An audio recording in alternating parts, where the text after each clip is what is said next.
राम राम राम हरे हरे, हरे कृष्ण कृष्ण कृष्ण हरे हरे, हरे राम राम राम हरे हरे, हरे कृष्ण कृष्ण कृष्ण हरे हरे, हरे राम राम हरे हरे, हरे कृष्ण कृष्ण कृष्ण हरे हरे। राजाधिराज प्रभु रामचंद्र महाराज की जय। सद्गुरु श्री समर्थ रामदास स्वामी महाराज की जय। श्री स्वामी समर्थ महाराज की जय। श्री ब्रह्म चैतन्य स्वामी महाराज की जय। जय जय रघुवीर समर्थ। गणेश शारदा चैव सद्गुरु सज्जन सदा, आराध्य दैवतं गुह्यं सर्वं मे रघुनंदना।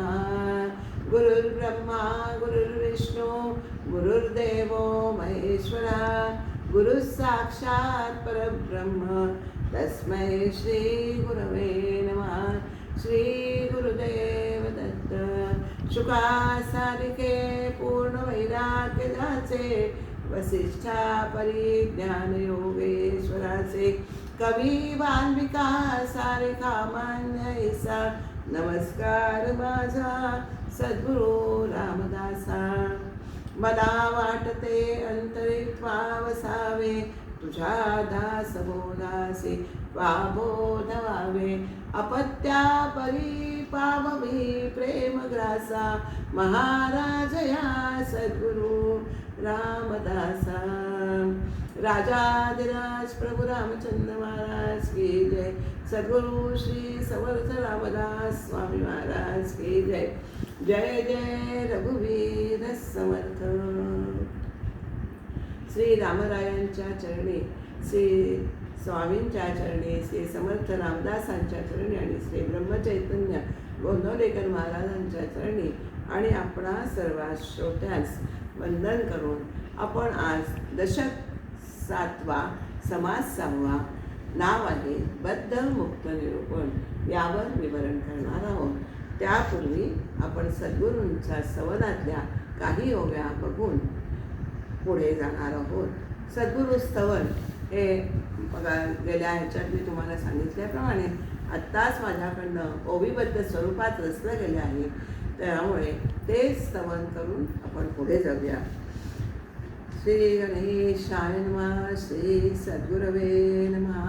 ओम नमोची मंगलमूर्ती, जरी मी असे अल्पमती, वाटे मजगावी सद्गुरु महती, तुझ्या कृपेने तूच अससी बुद्धिदाता, सर्व काही तुझ्या हाता, बुद्धी देई मज एकदंता, गाण्यास्तव सद्गुरु महिमा, आता बंधू शारदा माता, जी असे वाणीची देवता, शब्द भांडार तिचिया हाता, तिज रागी प्रार्थते, कुले करुदिया शब्द भांडार, बसावे माझ्या जिभेवर, सद्गुरु महिमा परंपार, गाऊन घ्यावा माझकडून, आता नमो शारदा माऊली, सदा धरी कृपेची सावली, सदैव घेई मज पंखाखाली, मी दुर्बळ म्हणवोनी, जरी मी असे वाग दुर्बळ, परी ते मज देती बळ, लिहून घेती शब्द सकळ,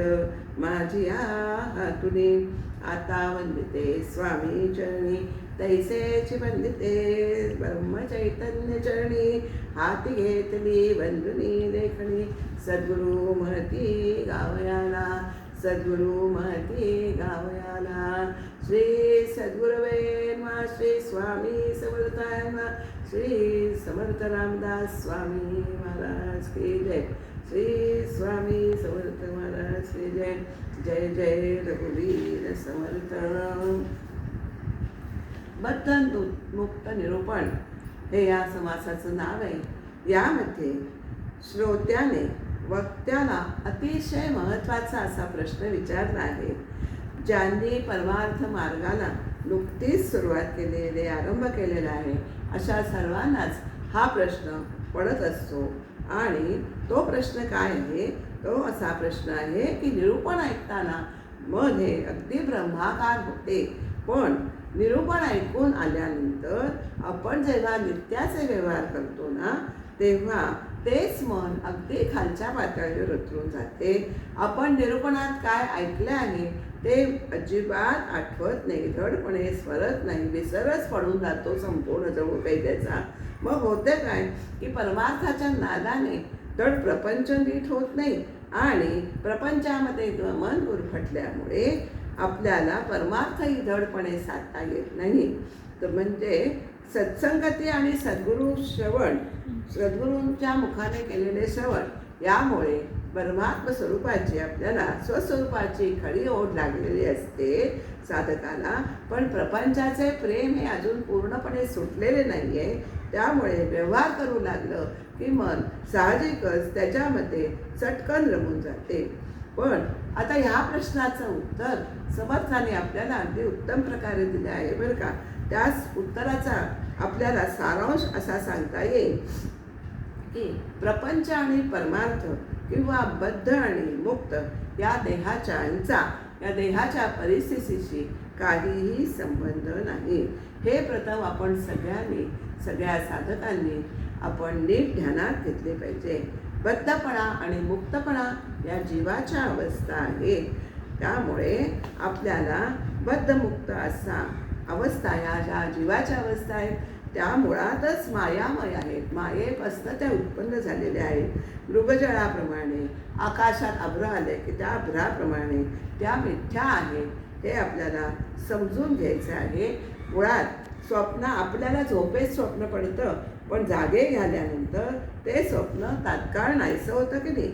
त्याप्रमाणेच बद्धमुक्ताच्या कल्पना त्या कशाने नाहीशा होतात. तुम्हाला ब्रह्मसाक्षात्कार झाल्या की त्या एकदम विरून जातात. त्या अवघ्याशा आपल्याला विरून गेल्यानंतर ब्रह्मसाक्षात्कार होतो. म्हणजे ते बद्धही नाही आणि मुक्तही नाही. कारण ब्रह्मस्वरूपाच्या ठिकाणी बद्ध आणि मुक्त या कल्पना आहेत. कल्पना आणि ब्रह्मस्वरूपाच्या इथे कल्पना नसतेच. आपल्याला सगळ्यांना माहिती आहे निर्विकल्प ब्रह्म आहे ते. त्यामुळे बद्धमुक्ताच्या कल्पना ब्रह्मस्वरूपाच्या इथे लागूच पडत नाही.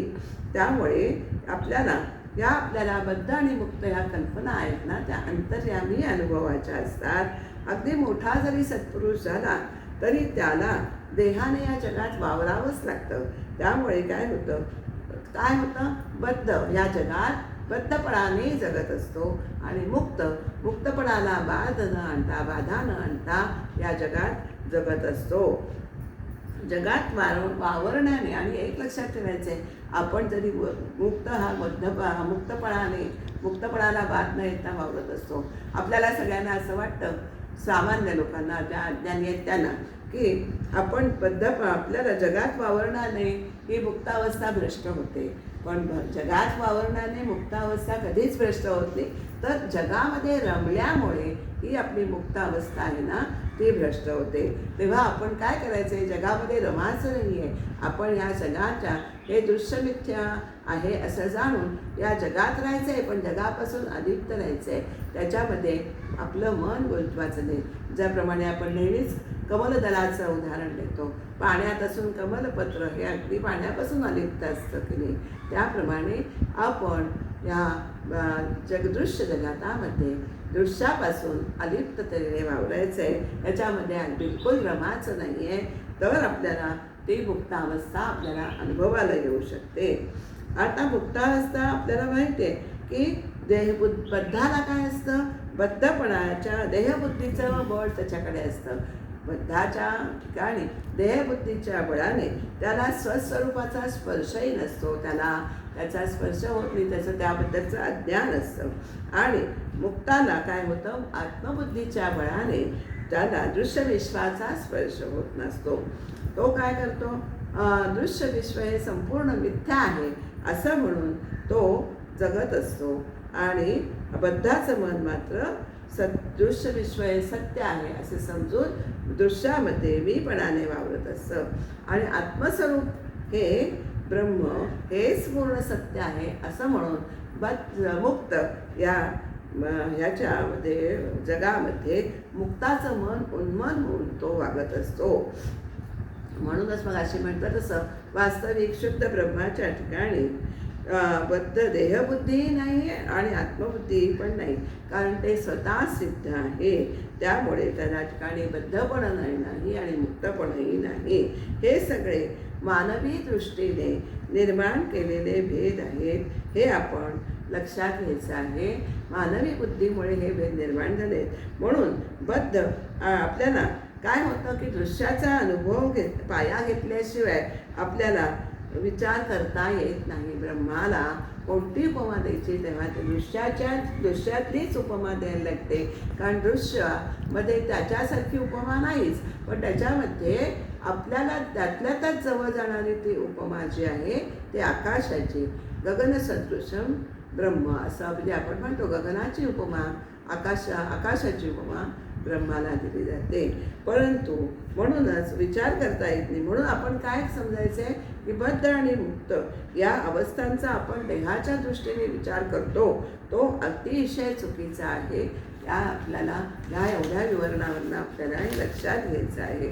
आता ओव्यांनुसार आपल्याला हे बघायचं म्हटलं तर काय आहे, समासाचा आराखडा आपल्याला कसा सांगता येईल तर 1 ते 16 या ओव्यामध्ये वक्त्याला श्रोत्याने प्रश्न विचारलेला आहे आणि नंतर 17 ते 24 यामधून वक्त्याने आपल्याला विस्तृत समर्पक असं उत्तर 17 ते 64 या ओव्यातून दिलेले आहे असं आपल्याला इथे आढळून येतं.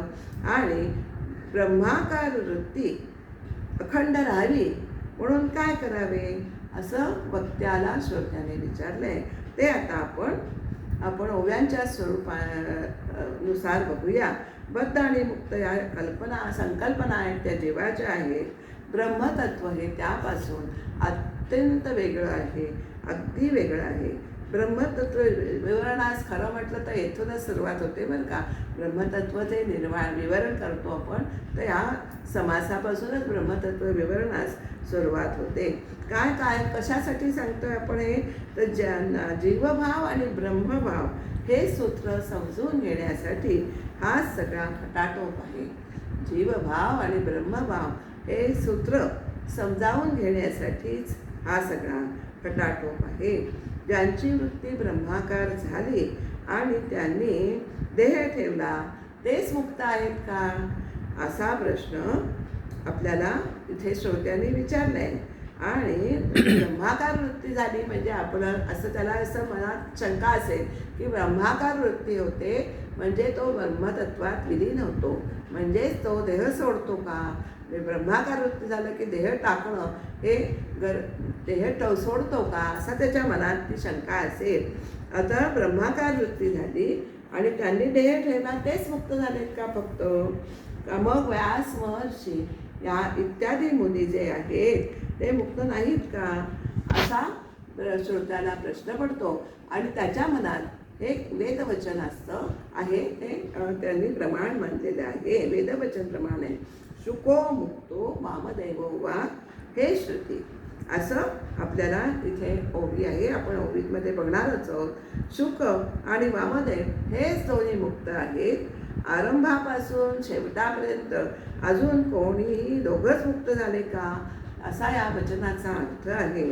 मग बाकीचे सगळे आपण बद्धच समजायचेत का अशी वेदाला श्रोत्याला शंका आहे. मग वेदवचन असत्य मानायचं का आपल्याला त्याचं वेदवचन असं चुकीचं आहे का असं त्याची शंका आहे.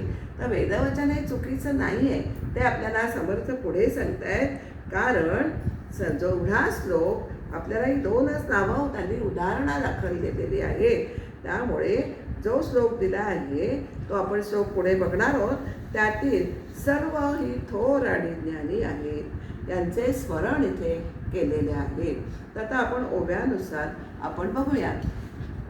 अद्वैत ब्रह्म निरोपले ते कल्पने सहित संचले क्षण एक तदाकार झाले केले मज या निरूपणे श्रोत्याने झालेली शंका आता सविस्तर मांडलेली आहे या ओव्यातनं की जेथे कल्पने स्वाम नाही असे सर्व ठिकाणी साठलेले अद्वैत वर्णन आपण केलेले आहे. ते वर्णन ऐकून मी क्षणभर तर ब्रह्माशी तदाकार होऊन गेलो आहे असे वाटले. तरी असे वाटले की ब्रह्माची तदाकार व्हावे, आपण ब्रह्मरूप होऊन जावे, वृत्ती चंचल होऊन पुन्हा कधीही या संसारामध्ये येऊ नये, असं आपल्याला पुढच्या ओळीत आपल्याला सांगतायत. परिम्या तदाकार व्हावे, ब्रह्मची होऊन असावे, पुन्हा संसारास यावे, चंचलपणे सर्वथा पुन्हा संसारात येऊ नये, असंच ब्रह्मनिरूपण ऐकताना वाटतं. तिथेच आपण ब्रह्माकार होऊन जावं. आणि कल्पना नाही तर ते सुख, तेथे नाही संसार दुःख, म्हणून तेची एक होऊन असावे. परंतु कल्पना नाही झाल्यानंतर जे सुख मिळते त्या सुखाला त्यामध्ये संसार दुःखास वाव नसतो, म्हणून तेच एक होऊन हवं असं श्रोत्याला वाटतंय आणि तो त्याच्याप्रमाणे वक्त्याला बोलून दाखवत आहे. परंतु ब्रह्मची होईते श्रवणे, पुन्हा वृत्तीवरी अगे येणे, ऐसेच दा येणे जाणे चुके नाकी. परंतु प्रत्यक्षात असं घडतं का हो? नाही घडत. श्रवणाने मन ब्रह्माकार होते, पण पुन्हा तेच मन देहबुद्धीवर येते, भक्तीवर येते. हे असल्यासारखं येणं जाणं, ब्रह्माची तदाकार होणं आणि देहवृत्तीवर पुन्हा येणं, निरूपण संपल्यानंतर हे सारखं येणं जाणं आपलं काही माझं चुकत नाही आहे. काय होतं त्यामुळे होतं काय, मने अंतरिक्षे जावे, मनाने अंतरिक्षात आपण जातो, क्षणेक ब्रह्मची व्हावे, पुन्हा तेथून कोसळावे, वृत्तीवरी मागते, पुन्हा वृत्तीवर आपण येतो आणि तेथे कायमचं राहत नाही. हे त्याची शंका आहे. ते कसं स्थिर होईल ब्रह्मामध्ये मन, असं वृत्तीवर निवृत्ती अवस्थेतून वृत्तीमय अवस्थेत ते उतरतं. ते त्याला स्वतःलाच मान्य होत नाहीये. मन मानत नाहीये की आपलं एकदा तदाकार झालं मन की पुन्हा वृत्तीवर यायला नको, असं त्याला वाटतं. आणि अशा ह्या पुन्हा एकदा वर जायचं, एकदा खाली जायचं, असं खाली उतरायचं. खाली यायचं म्हणजे आपण पतन होतो ना, की म्हणजे वृत्तीवर आपण येतो, म्हणजेच आपलं ब्रह्माकारापासून आपलं अधःपतन होतं आणि घसरतो खाली. अशा फेऱ्या असं खूप फेऱ्या झाल्या, तर असं नको आहे. अधिक करण्याची इच्छाही मला नाही आहे. प्रत्यावृत्ती सैरावरा किती करू गेला झाला, पायी लावून या दोरा कीटक कैसा. कीटकाचं उदाहरण दिलेले आहे आपल्याला. एखाद्या कीटकाच्या पायाला आपण दोरा बांधला, लहानपणी हा सगळाच खेळ करत असतात. चतुराच्या पायाला आपण दोरा बांधतो आणि त्याला असं खालीवर आपण फिरवत असतो. हा सगळ्यांना खेळ लहानपणीचा आठवत असेल. तर कीटकाला पायाला जरी दोरा बांधून खालीवर करावा, तशी माझी अवस्था झालेली आहे. तर हे अवस्थातनं मला तुम्ही बाहेर काढा, असं त्याला सारखं वाटले. उपदेश काळी तदाकार होता पडे हे शरीर, अथवा नेणे आरपार ऐसे झाले पाहिजे. कसं व्हायला हवंय की आपला उपदेश ऐकताना मन जे तदाकार होतं ना, त्या अवस्थेत दये माझा पडला तर फार उत्तम होईल, असं मला वाटतंय. किंवा देहात पडणार नसेल तर माझे तुझे हा भेदच मनातनं नाहीसा व्हावा, असं त्याला अगदी मनापासून वाटते. आणि असं झालं तर खूप छान होईल, असं तो त्यांना सांगतं. श्रोत्या व्यक्ताला सांगतोय, ऐसे नसता जे बोलणे, तेची बातमी लाजीरवाणे, ब्रह्म होऊन संसार करणे, हेही विपरीत दिसे. असं जर झालं नाही, अशी अवस्था येत नाही तोपर्यंत ब्रह्मज्ञानाच्या गोष्टी बोलण्याची रात वाटते बरं का त्याला. खंत वाटते की आपण ब्रह्मरूप झाल्यानंतर तदाकार, त्यावेळेस निरूपणाच्या वेळेस तदाकार झाल्यावर पुन्हा संसारात गुंतणे हे कितपत योग्य आहे. त्याला सामान्य व्यवहार करणे सुद्धा हे विपरीत वाटतं. इतका तो म्हणजे त्याला अशी आस लागलेली आहे की मन आपलं ब्रह्माकार व्हावं आणि तिथनं पुन्हा मूळ वृत्ती जी आहे व्यावहारिक वृत्ती त्याच्यात उतरू नये. म्हणून जो स्वये ब्रह्मच झाला, तो मागुता कैसा आला, ऐसे ज्ञान माझे वदला प्रशस्त न वाटे. जो स्वतः ब्रह्मरूप होतो आणि पुन्हा देहबुद्धीत माघारी कसा येतो, असं त्याला प्रश्न आहे. ऐसे हे ज्ञान बरोबर वाटत नाही, पक्के झाले नाहीये. आत्मब्रह्मज्ञानी पुरुष जर माघारी देहबुद्धीत येत असेल तर त्याचे ज्ञान पक्के नाहीये, असं मला वाटतं. वास्तविक ब्रह्मज्ञानी पुरुषाची अशी स्थिती नसते. म्हणूनच त्याला अशी शंका येते की मी माझ्या बाबतीत असं का घडतंय की मला अजून ब्रह्मज्ञान व्हावंसं वाटतंय पण ते होत नाही आहे, असं त्याची अवस्था आपल्याला दिसते. एकतर ब्रह्मरूप तरी होऊन जावं किंवा एक तर संसारात संसारी म्हणून असावं, असं त्याला म्हणजे दोन्हीकडे धड ना संसार आणि धड ना प्रपंच आणि धड ना परमार्थ असं त्याचं होत आहे. त्यामुळे तो मनातनं थोडंसं मन त्याचं चलबिचल होते त्याच्या मनामध्ये. त्यामुळे ब्रह्मविवेचन चालू असताना काय होतं, ब्रह्मज्ञानाचा जोर असतो, वृत्ती तदाकार होऊन जाते. परंतु विवेचन आटोपल्यावर उठलं, मग असे आपण बोललो, विवेचन आटोपल्यावर उठल्यानंतर आपण त्या निरूपणात काय ऐकलं आहे याचा संपूर्ण विसर पडून जातो आणि आपण प्रपंचाच्या व्यवहाराला, संसारातील व्यवहाराला लागतो आणि त्यामुळे त्याचं विस्मरण आपल्याला ऐकलेलं आहे ते वेदवचन किंवा असं जे आपण निरूपण ऐकलं आहे त्याचा संपूर्ण विसर पडतो.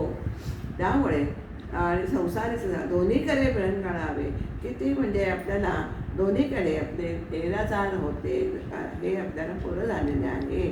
त्यामुळे मी जो ब्रह्मस्वरूप झालेला असला की तो त्या ठिकाणी त्याच ठिकाणी जिथे आपण निरूपणात ब्रह्मस्वरूप होतो, पण पुन्हा मी खाली उतरल्यावर काय होतं, माझ्या ठिकाणी काम क्रोध हे अत्यंत धुमाकूळ घालतात. पुन्हा वृत्ती म्हणतो आपण तशी व्यवहारात आल्यानंतर, दृश्यात आल्यानंतर हे दृश्यामधले हे देहाला विकार आहेत ते सतावतात. त्याला काम क्रोध खवळे ब्रह्मरूपासी. त्यामुळे ब्रह्मरूप आपल्याला नीट जाणता येत नाही आणि मग त्याला असं वाटतं की हे कसलं माझं ब्रह्मरूप होणं, तर एक तर संसार तरी करावा, नाहीतर ब्रह्मरूप संसारातून अलिप्त होऊन ब्रह्मरूप तरी ब्रह्माकार तरी व्हावं. ऐसा कैसा ब्रह्म झाला दोन्हीकडे अंतरला, ओढग्रस्तपणेच गेला संसार त्याचा असा. त्यामुळे त्याचा संसार काय होतं, असं ज्ञान त्याचं ब्रह्मज्ञान उठल्यानंतर मावळतं आणि परमार्थाच्या नावाखाली संसार पण हातचा सुटतो. म्हणजे धड संसार नाही, धड परमार्थ नाही, अशी त्याची दोन्हीकडे तो अंतरतो असं आपल्याला या ओबीतनं दिसतंय. गीता ब्रह्मा सुखाची गोडी संसारिक मागे एवढी. आपण ब्रह्मसुखाची गोडी घ्यायला लागलो तर संसाराची जी ओढ असते ती आपल्याला मागे खेचत असते. संसार करिता आवडी ब्रह्मी उपजे म्हणती. संसार करायला लागलो तर ब्रह्मसुखाची गोडी आपण निरूपण ऐकल्यामुळे, संसंगती आणि ब्रह्मनिरूपण ऐकल्यामुळे मन पुन्हा त्या ब्रह्मा निरूपणाकडे ओढ घेत असतं. तिथे ब्रह्मामध्ये आपल्याला गोडी पुन्हा आपल्याला त्याच्याकडे खेचते. म्हणजे इकडनं प्रपंच खेचतो आणि इकडनं परमार्थ खेचतो, अशी त्याची ओढग्रस्त स्थिती असते. ब्रह्मसुख नेले संसारे, संसार गेला ज्ञानद्वारे, दोन्ही अपुरी पडे एकही नाही. तात्पर्य काय लक्षात घ्यायचं आहे आपल्याला, संसाराच्या ओढीने ब्रह्मसुख हातचे जाते आणि ब्रह्मज्ञानाच्या ओढीने संसार हातचा जातो. अशा रीतीने संसार आणि ब्रह्मज्ञान हे दोन्ही अर्धवटच राहतं. या कारणे माझे चित्त एकही पुरेसे होत नाही, एकही पूर्णपणे चालत नाही. या कारणे माझे चित्त चंचल झाले, दूषित काय करणे निश्चित एकही नाही. म्हणून श्रोता असं म्हणतो, अशा परिस्थितीत मी सापडलं असल्यामुळे माझे मन अस्वस्थ झाले आहे, गोंधळून गेलेले आहे. काय करावे, ब्रह्मज्ञान साध्य करायचं आहे का प्रपंच साधायचं आहे, संसार करावा आहे, यापैकी काय करावं हा निश्चय त्याच्या मनाचा होत नाही. ऐसा श्रोता करी विनंती, आता नव्हे कोणे रीती म्हणे अखंड माझी मती ब्रह्माकार नाही.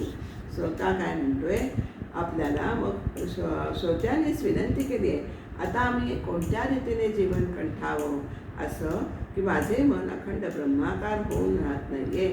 त्यामुळे मला हा प्रश्न पडतोय. तर आता श्रोता आपल्याला वक्ता जो श्रोत्याला उत्तर देत आहे, त्यामुळे ते उत्तर ऐकायला आपण सगळ्यांनी सावध व्हावं, अशा या अर्थाची ओवी आहे. आता याचे प्रत्युत्तर वक्ता देईल सुंदर म्हणे, श्रोती व्हावे निरोत्तर क्षण एक आता तुम्ही क्षणभर मन स्वस्थ करून ऐकावे. तर वक्ता आपल्याला छान उत्तर देणार आहे. व ब्रह्मचे येऊन पडले तेच मुक्तपणास गेले, येर ते काय बुडाले व्यासानिक. आपल्याला वक्ता उत्तर काय देते लक्षात घ्या.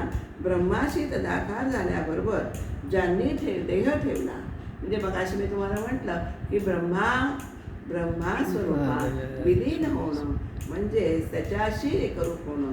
ते ब्रह्माकार तदाकार झाल्यानंतर ते देह ठेवतात का विलीन होतात, म्हणजे ते देहाने उरतात की नाही अशी त्याच्या मनात शंका असावी. ब्रह्माशी तदाकार झाल्यानंतर ज्यांनी देह ठेवला तेच तेवढे मुक्त झाले आणि बाकीचे व्यासादिक बाकी मुक्त झाले नाहीत का, असे आहे का.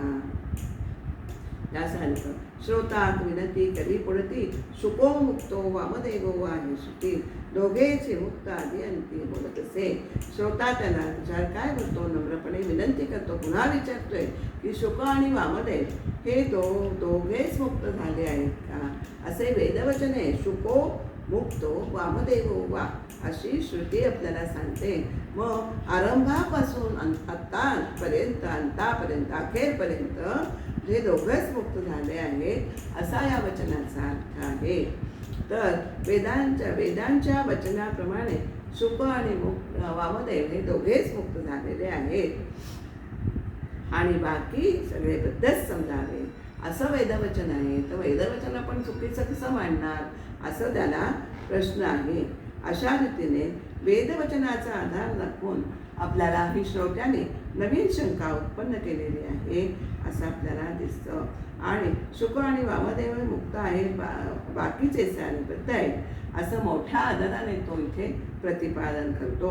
ही शंका आपल्याला ऐकून श्रोत्याला वक्ता काय उत्तर देतोय ते आपण ऐकूया. ही शंका ऐकून वक्ता असं म्हणतोय की तुझ्या म्हणण्याप्रमाणे जगामध्ये हे दोनच मुक्त आहेत असं जर खरं मानलं तर मोठमोठ्या ब्रह्मज्ञानी पुरुषांना काय होणार आहे, मुक्तांच्या रांगेमध्ये बसवता येणार नाही, जागाच राहणार नाही बसवायला. वक्ता बोले यापरी दोघेचे मुक्त सृष्टीवरी, ऐसे बोलतावरी कोणास आहे त्याला मुक्तांच्या रांगेत बसण्यासाठी जागाच राहणार नाही, उरणार नाही असं म्हणतात. बहु ऋषी बहुमुनी सिद्धयोगी आत्मज्ञानी झाले पुरुष समाधानी असंख्यात. या जगामध्ये पुष्कळ ऋषी मुनी सिद्ध योगी आणि आत्मज्ञानी हे आत्तापर्यंत होऊन गेले, ते सगळे ब्रह्मज्ञानी होते, मुक्त होते. असे समाधानी ज्ञानी आणि मुक्त अनेक पुरुष होऊन गेलेले आहेत, अनगणित पुरुष इथे झालेले आहेत असं आपल्याला या ओळीतनं समर्थाने सांगितलंय. पुढे अशा अर्थाचा श्लोक आहे की कोण कोण मुक्त झाले आहेत. तो श्लोक असा आहे.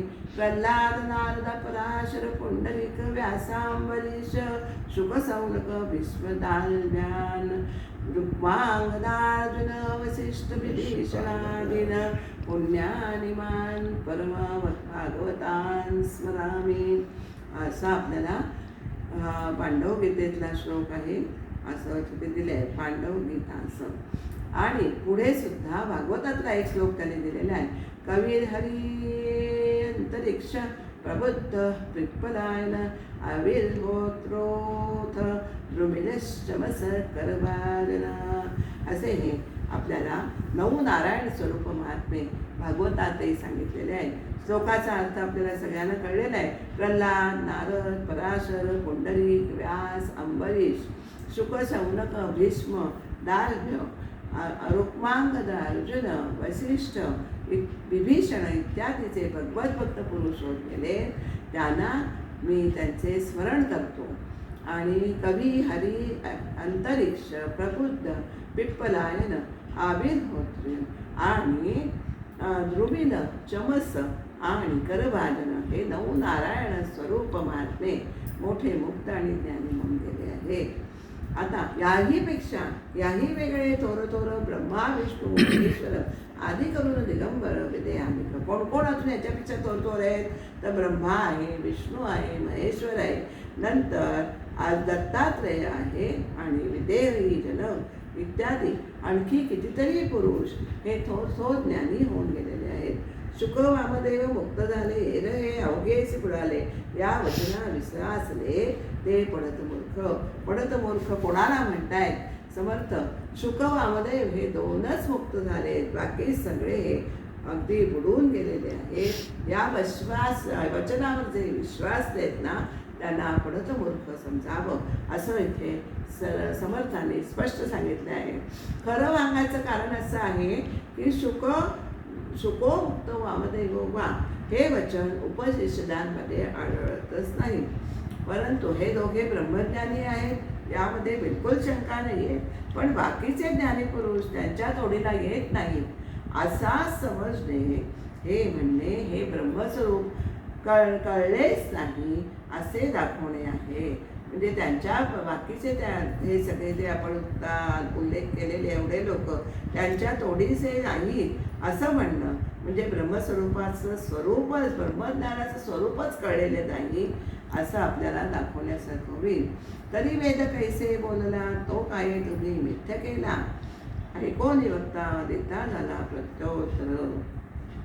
पडत मूर्ख असं आपल्याला त्याला म्हणतात.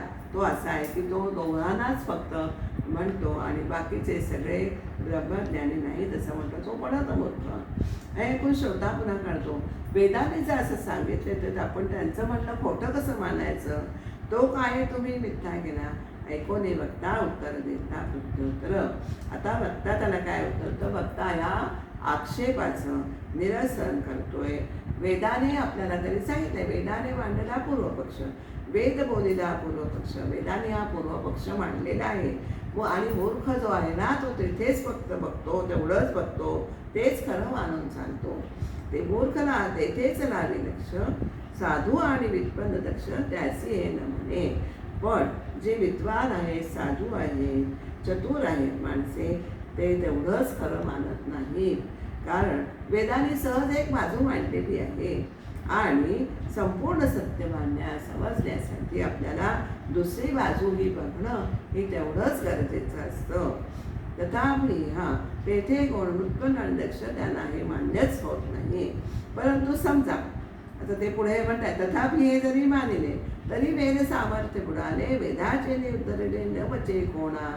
जरा हे आपण सुको मुक्तो वामदेव वा हे आपण जर खरं मानलं वेदवचन, तर कसं मानलं तर काय होईल? वेदांचं सामर्थ्य जे आहे ते नाश पावे, वेद सामर्थ्य बुडाले, वेदांचे उतरले.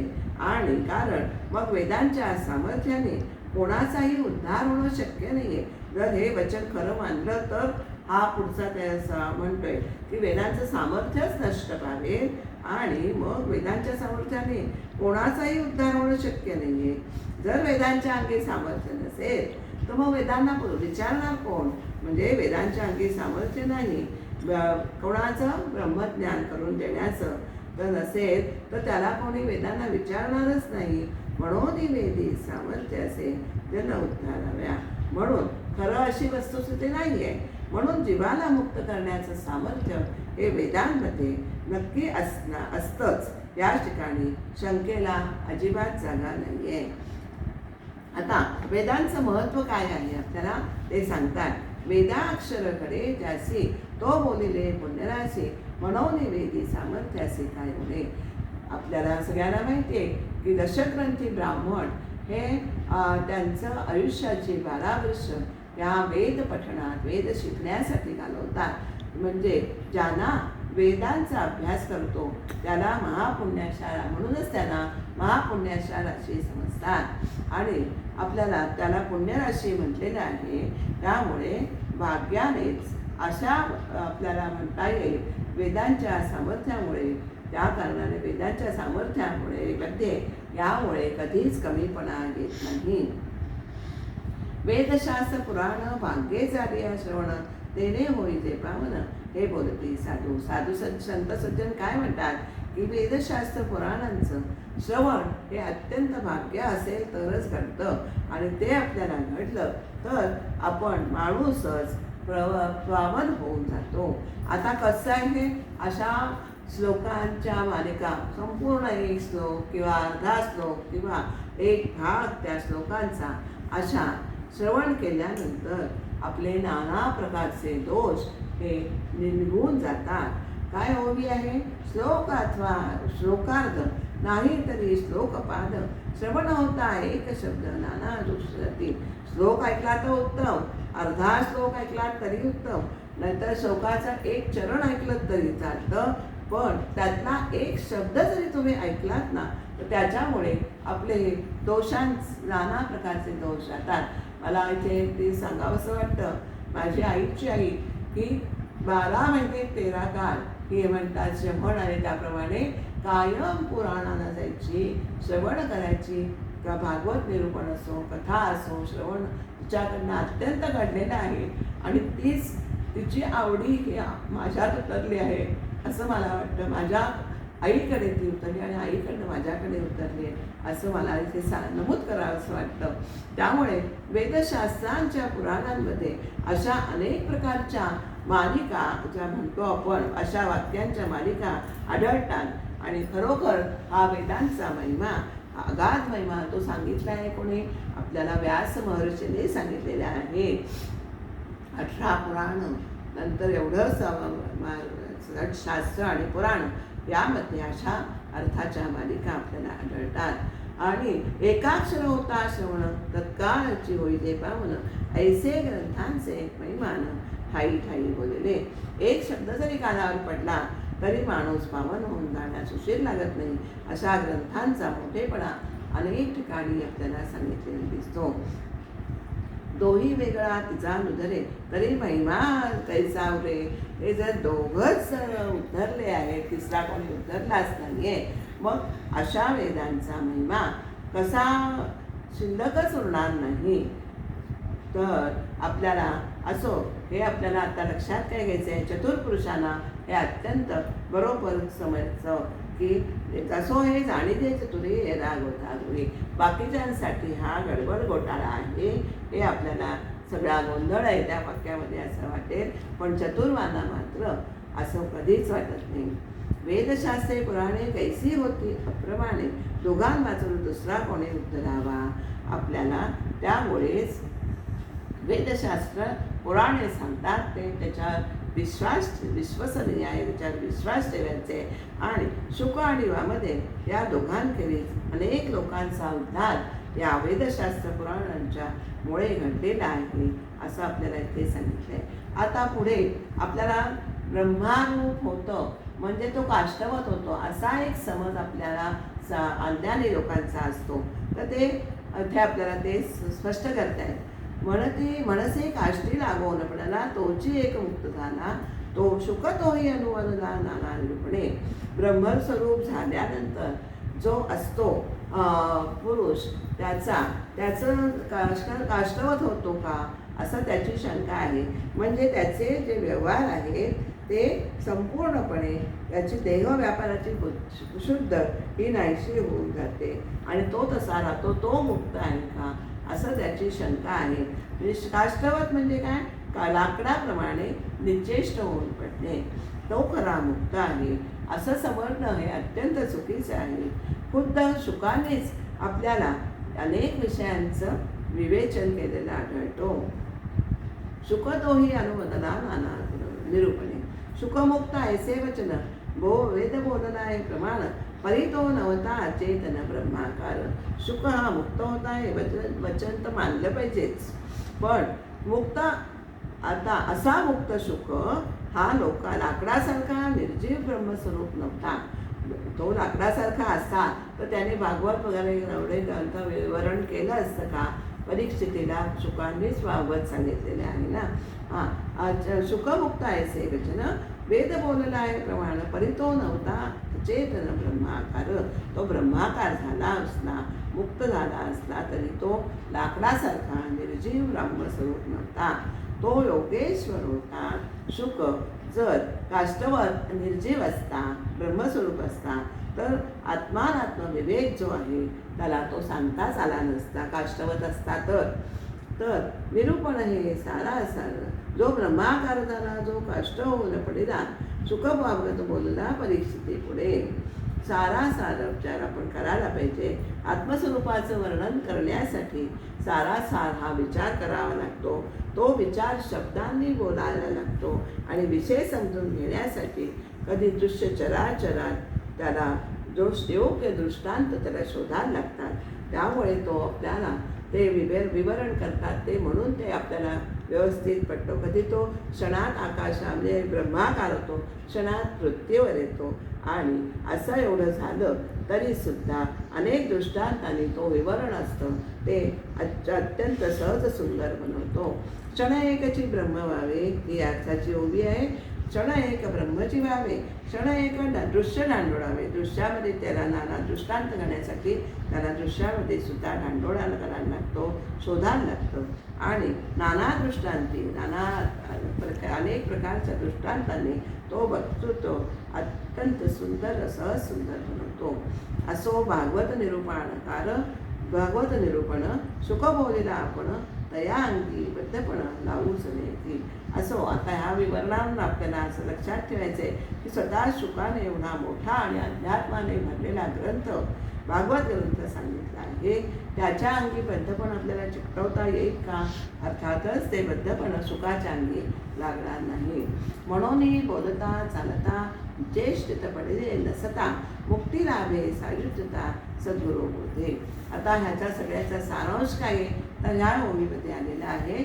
लाकडासारखे निश्चेष्ट पडून न राहता चालता बोलता व्यवहार करता आपल्याला सद्गुरूंनी दिलेल्या ज्ञानकलेने सायुज्य मुक्ती ही प्राप्त होऊ शकते.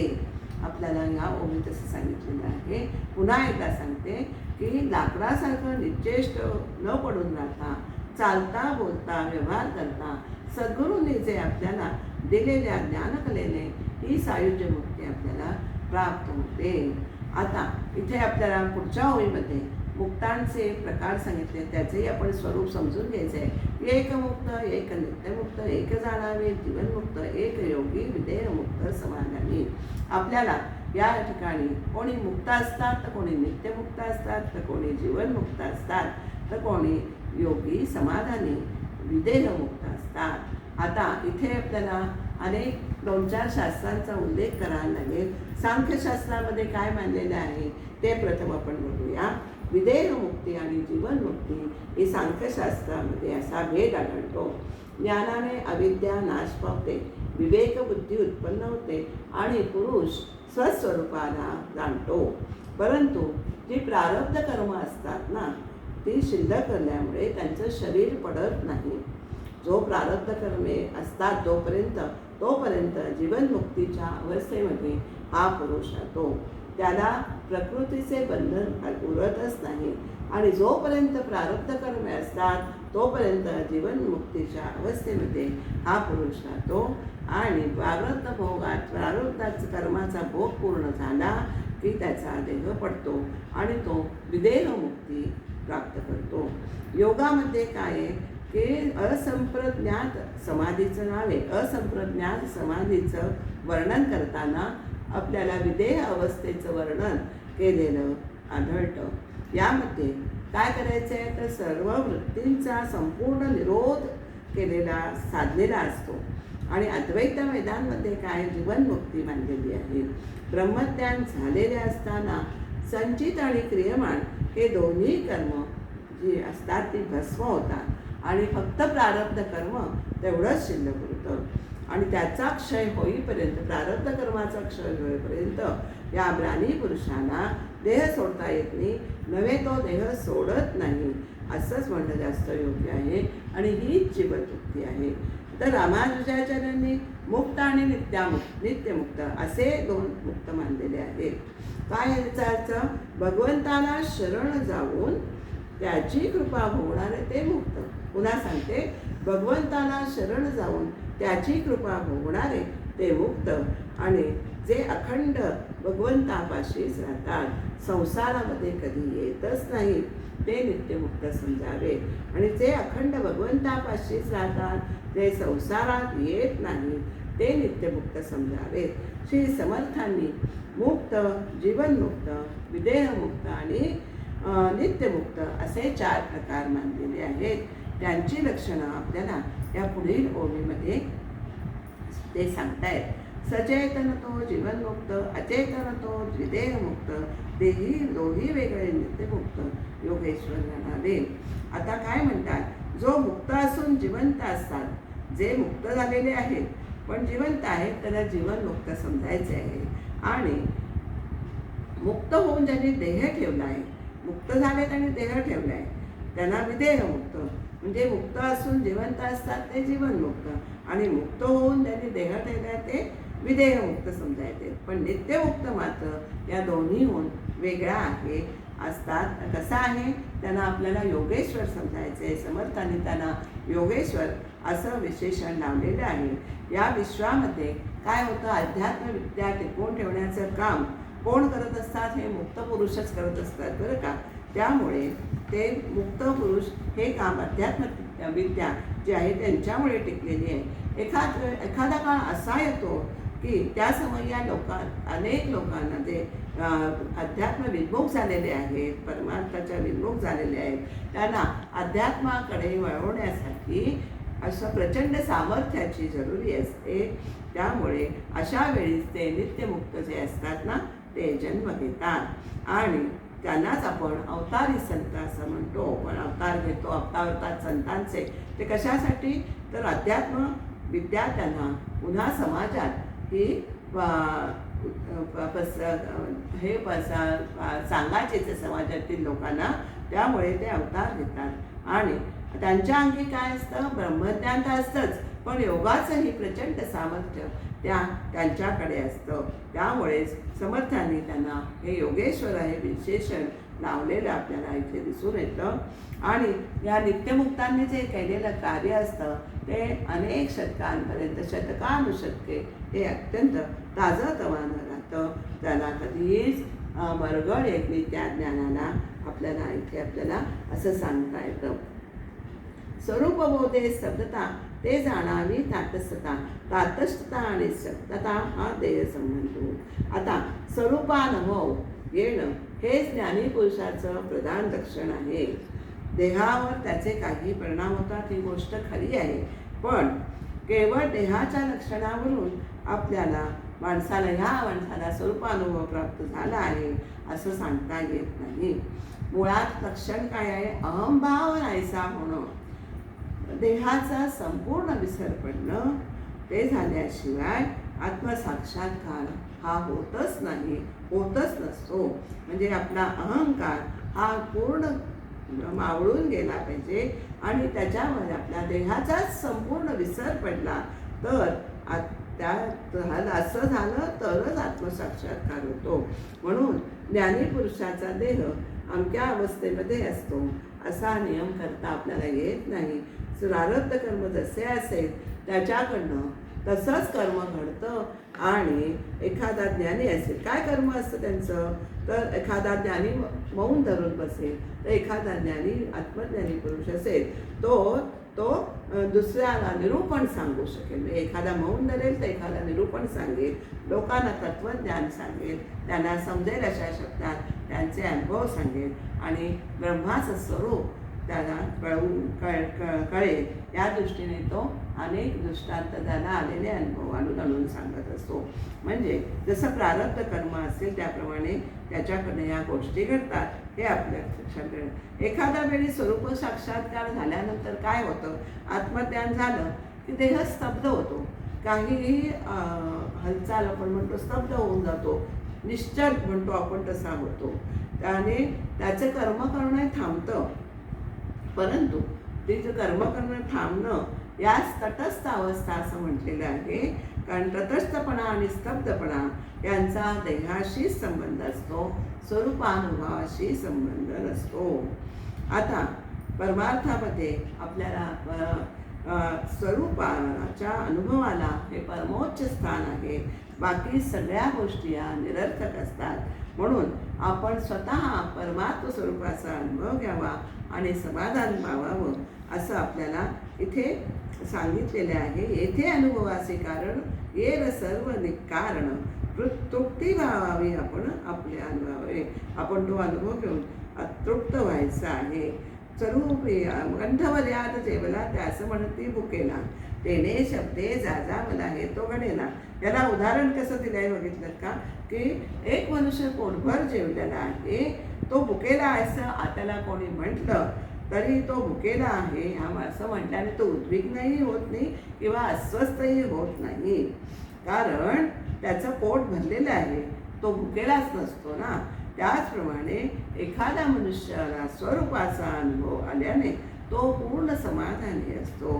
तू मुक्त आहेस असं म्हटलं काय, किंवा तू बद्ध आहेस असं म्हटलं तरी, त्याच्यामध्ये अज्ञानी आहे असं म्हटलं तरी त्यामुळे त्याचं समाधान आहे ते कधीच बघणार नाही, असं आपल्याला इथे निश्चित समजावं असं म्हटलेलं आहे. कंठमर्याद जेविला त्यास म्हणती भुकेला, तेने शब्दे जाजावाला तो येतो घडेना. स्वरूपी नाही देवो तेथे काहीसा संदेहो, बद्धमुक्तो वैसा भाव देहाकडे. म्हणजे मगाशी आपण जे पहिलं विवरण केलेलं असतं आहे त्याच्यामध्ये स्वरूपा साक्षात्कारात देहभाव हा मुळीच नसतो. मगाशी ते म्हटलं की ते सूत्र आपल्याला पटावं आहे. देहभाव आणि जीवभाव आणि असा जो आपल्याला आहे देहभाव, जीवभाव आणि ब्रह्मभाव हे सूत्र समजून घेण्यासाठी सर्व खटाटोप आहे. तर त्याच्यामध्ये स्वरूपामध्ये साक्षात्काराला देहभाव मुळीच नसतो. स्वरूप साक्षात्काराच्या वेळी देहभाव हा तिथे नसतोच. मग तिथे देहभाव असेल तरच बद्ध आणि मुक्त असा भेद निर्माण होईल ना. तर तिथे देहभाव नाहीच आहे, तर बद्ध आणि मुक्त हा तिथे आपल्याला भेद आढळतच नाही. कारण तेथे देहाचं भान असतं, तिथेच बद्ध आणि मुक्त असा भेद आपल्याला आढळतो. त्यामुळे जोपर्यंत अंतःकरणात देहबुद्धीचे असते ना तोपर्यंत ब्रह्मादिक देवसुद्धा हे मुक्त होऊ शकत नाही, अशी ओवी इथे या अर्थाची आली आहे. व देहबुद्धी असेल तर सुखसुद्धा मुक्त होऊ शकणार नाही. देहबुद्धी नसेल तरच आपल्याला मुक्त होता येतं. ह्याच्यातनं हे आपल्याला लक्षात घ्यायचं आहे. मुक्त आपल्याला ती ओवी तुम्हाला दाखवते. देहबुद्धी धरून चित्ती मुक्त ब्रह्मादिक नव्हे ती. मग अशी म्हणतात तसं ब्रह्मादिक देहसुद्धा मुक्त होऊ शकणार नाही. तेथे सुखाची गुणगती मुक्तपणाची देहबुद्धी जर असेल तर मुक्त होताच येत नाही. मुक्तपणा हेच बद्ध, मुक्तबद्ध हेच अबद्ध. मुक्तपण हेच मुळात काय आहे तर मी मुक्त आहे अशी जाणीव असणं हेच बद्धपणाचे लक्षण आहे. मी मुक्त आहे, मी मुक्त आहे, मला ज्ञान झालं आहे, ही जाणीव असणं हेच मुळात ज्याला जाणीव होते असते. जाणीव आहे तिथे ज्ञान नाहीच आहे. तदाकारता ब्रह्म तदाकारता तिथे नसतेच. मी मुक्त आहे अशी जाणीव असणं हेच मुळात बद्धपणाचं लक्षण आहे. आणि आत्मस्वरूपाच्या ठिकाणी बद्ध आणि मुक्त या भाषा वापरणे त्यामुळे योग्यच नाही आहे. स्वस्वरूप सदा सिद्ध, स्वस्वरूप स्वतः सिद्ध आहे म्हणून ते बद्धही नाही आणि मुक्तही नाही, हे आपल्याला या ओवीतनं कळते. मुक्तपणा हेची बद्ध, मुक्त बद्ध हे अबद्ध. स्वस्वरूप स्वतः सिद्ध, बद्ध ना मुक्त, ते मुक्तही नसतं आणि बद्धही नसतं, होत नाही असं. मी मुक्त आहे हा एक अहंकार आहे. मुक्तपणाची पोटी शिळा, मी बुद्ध आहे, बद्ध आहे हा अहंकार आहे. तो अहंकार रूपी जर दगड आपण पोटाला बांधून जर कोणी आपण जीवनसागरात उतरलो म्हणजे भवसागरात उतरलो तर आपण तो रसातळाला केल्याशिवाय राहणार नाही आहे. देहबुद्धीचा अडसर घेऊन जो स्वस्वरूपाकडे जातो ना त्याला स्वस्वरूपापर्यंत हे पोचताच येणार नाही आहे. मुक्तपणाची पोटी शिळा, बांधता जाईल पाताळा, भाईजे पाताळा. देहबुद्धीचा आगळा स्वरूपीन संते, असं आपल्याला या ओवीत सांगितले. देहबुद्धीचा अडसर तो स्वरूपाकडे जाण्यास घेऊन निघाला तर तो स्वरूपापर्यंत पोचूच शकणार नाही.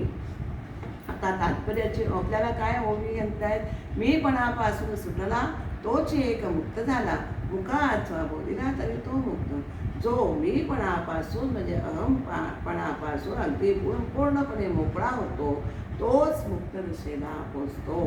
त्याने मग मौन ठेवलं काय किंवा संभाषण केलं काय तरी तो मुक्तच असतो असं आपल्याला या समर्थांनी या ओवीत सांगितले आहे.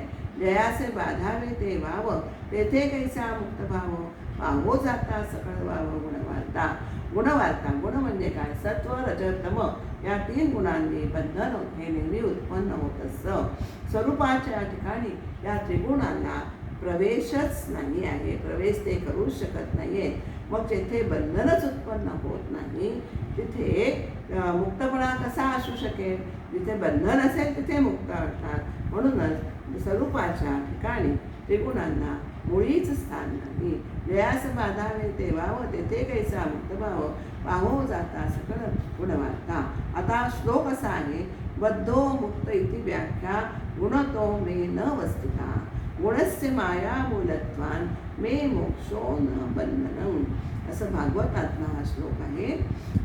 11व्या अध्यायातल्या 11व्या स्कंदातला 11वा श्लोक आहे असं आपल्याला इथे दिसतंय. तर त्याच्या श्लोकाचा अर्थ काय आहे? बद्ध आणि मुक्त हे वर्णन फक्त गुणांच्या परिसरातच लागू पडते. बद्ध आणि मुक्त हे वर्णन हे गुणांच्या परिसरात असतात, गुण असते तिथेच लागू पडतं. आत्मवस्तूच्या दृष्टीने हे खरे नाही आहे. माया हीच गुणांना कारण आहे. आपल्याला सगळ्यांना माहिती आहे की मायेतून गुणमायेतून हे त्रिगुण उत्पन्न झाले आहेत. म्हणजेच माया ही गुणांना मूळ कारण असते. पण ही मायासुद्धा खरी नाही आहे. त्या अर्थात म्हणूनच ह्या गुणांचा व्यवहार देखील खरा नाही आहे. म्हणून आत्मस्वरूपाला जसे बंधन नाही तसंच बंधनापासून मुक्त होणे पण नाही असं या श्लोकात स्पष्ट सांगितलेलं आहे. जो शुद्ध ज्ञानी असतो, अत्यंत शुद्ध ब्रह्मज्ञानी असतो, त्याच्यापाशी बद्ध आणि मुक्त हा भेद नसतो. जो शुद्ध ब्रह्मज्ञानी आहे त्याच्यापाशी शुद्ध आणि बद्ध, मुक्त आणि बद्ध, क्षमा करा, बद्ध आणि मुक्त हा तिथे त्याच्याजवळ भेद नसतो. आणि अमुक बद्ध अमुक मुक्त हे मायेची कक्षातील त्रिगुणांची करामत आहे. हा बद्ध हा मुक्त ही मायेच्या कक्षेतील त्रिगुणांची करामत आहे. त्रिगुणांमुळे हे बद्ध मुक्त ही अवस्था आपण निर्माण करतो, कल्पना करतो. तत्वज्ञाता परमशुद्ध तयासी नाही मुक्तबंध हा बद्ध हा विरोध माया गुणे. हा जो आपल्याला दिसतो मुक्तबद्ध हा जे दिसतो तर हा मायेच्या कक्षातील आहे. मायेच्या गुणांमुळे हा आपल्याला बदल झालेला तिथे दिसतो. त्यामुळे खरा जो मुक्त आहे तेथे सारे जेथे नामरूप हेसरे तेथे मुक्त कायपणा कैसे उरे, मुक्तबद्ध हे विसरले पणायसी. जेथे नामरूप दृश्य आहे तिथे विश्व अंतर्धान पावते. जेथे सारे नामरूप दृश्य विश्व अंतर्धान पावते तेथे मी मुक्त आहे ही भावना होणंच शक्य नाही आहे. कारण हे विश्व शेवटी आपल्या सगळ्यांना माहिती आहे की हे सगळं दृश्य विश्व हे माया ही परब्रह्मस्वरूपी लीन होते. त्यामुळे अंतर्धान पावते त्याच्यामध्ये, म्हणजे मी मुक्त. त्यामुळे ते अंतर्धान पावल्यावर मी मुक्त आहे ही भावना जोडणं शक्य नाही आहे. स्वरूपाच्या अनुभवात बद्धपण आणि मुक्तपण याचा संपूर्ण विसर पडतो आणि पुढे हा विसर पडला आहे ह्याचंही भान उरत नाही. मुक्तबद्ध हे विसरले पणेसी. बद्ध मुक्त झाला कोण, तो तरी नव्हे की आपण, बदक जाणारे मी पण धरत्यासी काही. मग काय होतं? खऱ्या अर्थाने त्याला मीच ज्ञान झाल्यानंतर ज्ञानी काय म्हणतो की जो कोणी बद्ध होता तो मुक्त झाला. पण जो कोण मुक्त झाला असेल तो झाला, पण तो कोण असेल तो असो, पण तो मी मात्र खात्रीने नाही आहे असं तो आपल्याला सांगतोय ज्ञानी. कारण मी पण हेच खरे बंधनाला कारणीभूत आहे हे आपण सगळ्यांनी लक्षात ठेवायचं आहे. आणि मग मी पण आपल्याला सारायचं आहे, दूर सारायचं आहे. मी पण सारण्यासाठी आपण भगवंताची प्रार्थना करायची. माझे मी पण सरोने गेले हे आपल्या बाबतीत हे घडलं पाहिजे अशी आपण देवाला प्रार्थना करायची आहे. थोडक्यात काय सांगायचं आहे? जो मी पण धरतो त्याला ते वाटते बंधनात टाकतं. मी पण खरे बंधनाला कारण आहे. त्यामुळे मी पण सोडला गेला पाहिजे थोडक्यात असं सांगायचं आहे, मी बद्ध होतो आणि मुक्त झालो, हा सगळा भ्रमच आहे, विपरीत कल्पना आहे, भ्रम आहे. मीपणामुळे हे कशामुळे होतं तर मीपणामुळेच आपल्याजवळ अहंभाव असल्यामुळे हे सगळं श्रम आपल्याला होतात. मायेच्या पलीकडे जे परमात्मा स्वरूप आहे, समाधान रूप ब्रह्म आहे, त्याचा अनुभव न घेतल्यामुळे हे श्रम आपल्याला होतात, भोगावे लागतात असं आपल्याला सांगितलेलं आहे या ओळीमध्ये. एवम हा अवघा भ्रम अहंतेचा झाला श्रम, मायातीत विश्राम जेविला नाही. जो मायातीत आहे ब्रह्म, त्याचं आपण सेवन केलं नाही, त्याचा अनुभव घेतला नाही आहे, म्हणून हे सगळे श्रम आपल्याला होतात. म्हणूनच असो बद्धता आणि मुक्तता आली कल्पनेच्या माथा, ते कल्पना करीत होता साचा आहे. आपल्याला सांगायचं आहे काय तर बद्धपणा आणि मुक्तपणा या दोन्हींचे मूळ हे कल्पनेमध्ये आहे, हे आपल्याला लक्षात ठेवायचं आहे. ही कल्पनाच आपल्याला नाहीशी करायची आहे. बरं, ती कल्पना तरी खरी आहे का? कल्पना ही मुळातच मायेतनं मायामय मनातनं निर्माण झालेली आहे आणि मन हे खोटं आहे, माया खोटी, त्यामुळे त्याने मायामय मन हेही खोटं आणि मनात आलेली कल्पना ही सुद्धा खोटी आहे, खरी नाही आहे, आपल्याला असं समजायचं आहे. म्हणूनच बद्ध अवस्था आणि मुक्त अवस्था या मायामय आहे, हे आपल्याला समजून राहायचे आहे. म्हणून मृगजळ कसं समजायचं आहे? ज्या आपल्याला जर मिथ्या आहे, आता त्याला उदाहरण समर्थने असं दिले आहे की मृगजळ हे जसं खोटं असतं किंवा आकाशात आभ्र येतं, म्हणजे आभाळ येतं, त्याप्रमाणे ते मिथ्या आहे. किंवा झोपेत पडलेल्याला माणसाला जागं केलं, झोपेत स्वप्न पडत असलेल्या माणसाला जर आपण जागं केलं तर त्याचे स्वप्न हे तत्काळ खोटे ठरते.